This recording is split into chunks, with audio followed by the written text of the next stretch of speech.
Hello guys, in this video I will show you how to add hobbies on Facebook profile.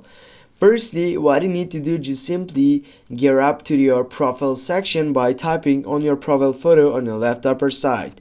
Then when you're on your profile section, here you need to go for edit profile.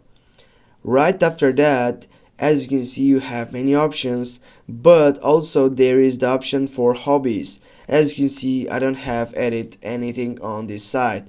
I need to go for add, and I need to wait for processing. Now I can go and select the suggested hobbies which are here on this side. For example, I'll go for driving and I will go save, and I'll need to take a refresh. Also, they are giving me opticals that I could go and, for example, take on some groups which are suggested on my site.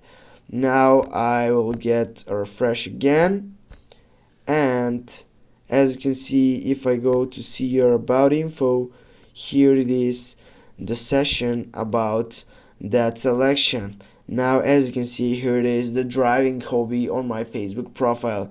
Thanks guys for watching. Don't forget to hit that like and share the video. See you soon.